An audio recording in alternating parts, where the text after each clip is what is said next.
আসসালামু আলাইকুম। হে হোয়াটসঅ্যাপ রাইডাররা, কেমন আছো তোমরা? আমি তো আপনাদের মাঝে পাগলা রাইডার। তো আজকে কথা বলবো ইঞ্জিন সম্পর্কে। ইঞ্জিন কি, কিভাবে কাজ করে। প্রথমে আসি ইঞ্জিন কি।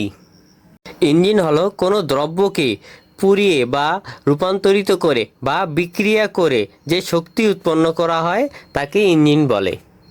ইঞ্জিন অনেক প্রকার হয়, আমি প্রধানত তিন ভাগে ভাগ করলাম। এক নম্বর হচ্ছে দহন, দ্বিতীয় নম্বর হচ্ছে বাষ্প, তিন নম্বর হচ্ছে চাপ বা বিদ্যুৎ।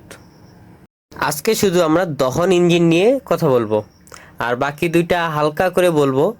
তো ওগুলা নিয়ে বিস্তার আলোচনা বা বিস্তার ভিডিও পরে বানাবো নি ইনশাল্লাহ।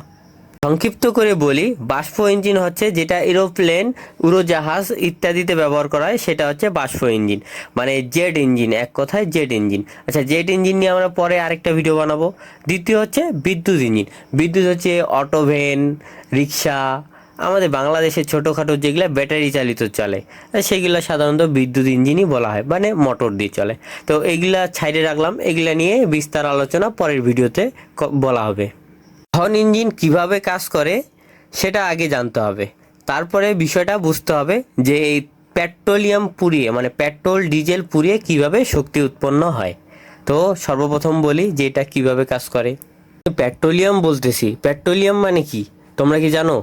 আচ্ছা, আমি এক কথায় বলি, পেট্রোলিয়াম হচ্ছে ওই জাতীয় দ্রব্য যেগুলা সমুদ্র থেকে লিকুইড আকারে পায়। সেই পেট্রোলিয়ামকে পরিশুদ্ধ করে বিভিন্ন ধরনের পদার্থ পাওয়া যায়, যেমন petrol, diesel, kerosene, piece piece যেটা আমরা রাস্তায় ব্যবহার করি, ইত্যাদি দ্রব্য পাওয়া যায়। সেটাই হচ্ছে পেট্রোলিয়াম। দহন ইঞ্জিনে মোট তিনটা মেন পয়েন্ট, একটা হচ্ছে এক্সজস্ট ভ্যালভ, একটা হচ্ছে আউটজস্ট ভ্যালভ, আরেকটা হচ্ছে ফায়ার দেয় যেটাকে আমরা প্লাগ বলি। প্রথমে আসি এক্সজস্ট ভ্যালভে। এক্সজস্ট মানে হচ্ছে ভিতরে প্রবেশ করানো বা ভিতরে ঢুকা। তো ভিতরে কি কি ঢুকে? প্রথমত ইঞ্জিনের উপর ডিপেন্ড করে তেল ঢুকে, মানে যদি ডিজেল ইঞ্জিন হয় ডিজেল ঢুকবে, কেরোসিন হলে কেরোসিন ঢুকবে, পেট্রোল হলে পেট্রোল ঢুকবে। তো এটা ইঞ্জিনের উপর ডিপেন্ড করে যে সেটা কোন ভ্যারিয়েন্টের ইঞ্জিন। দহন ইঞ্জিনের এক্সজস্টে তেলের সাথে বাতাস যায়। তো বাতাস আর পেট্রোল ধরলাম, যেহেতু আমরা মোটরসাইকেল নিয়ে বেশি কথা বলবো তো মোটরসাইকেল ইঞ্জিন ধরলাম, সেটা হচ্ছে পেট্রোল। তো প্রথমত পেট্রোলের সাথে বাতাস যায়, এবং দ্বিতীয় কাজ হচ্ছে স্পার্ক প্লাগ বা আগুন। এরপরে প্রথম কাজ শেষ, যে এক্সজস্ট দিয়ে বাতাস এবং পেট্রোল ভিতরে আসলো। দ্বিতীয় কাজ হচ্ছে স্পার্ক প্লাগ কী করে, সেখানে একটা আগুনের ফুলকি সৃষ্টি করে। ফুলকি সৃষ্টি করার সাথে সাথে ওইখানে বিস্ফোরিত হয় বা আগুন ধরে। আগুন ধরার পরে নিচে একটি থাকে ক্রাঙ্কশাফট বলে এটাকে। ক্রাঙ্কশাফটটা সেই ধাক্কা খায় নিচের দিকে চলে আসে, এবং নিচের দিকে আসে যে একটা ফোর্স নিয়ে আসে, ওই ফোর্সটা দিয়ে আবার সেই ক্রাঙ্কশাফটটা উপরে চলে আসে। উপরে আসার পরে যেই আগুন বা স্পার্ক প্লাগের সাহায্যে যে পেট্রোলিয়ামটা পুড়লো বা পেট্রোলটা পুড়লো, সেটা আউটজস্ট ভ্যালভ দিয়ে বের হয়ে যায়। সো সাধারণত ইঞ্জিনের কাজ এতটুকুই, এর বেশি না। তারপরে গিয়ার আছে, ক্লাচ প্লেট আছে, ওগুলো পরে অন্য ভিডিওতে কথা বলবো। তো ইঞ্জিনের মূল কাজ কি হলো? একদিক দিয়ে বাতাস আর পেট্রোল ঢুকলো, দ্বিতীয়ত স্পার্ক প্লাগ আগুন ধরাই দিল, সেখানে বিস্ফোরিত হইলো।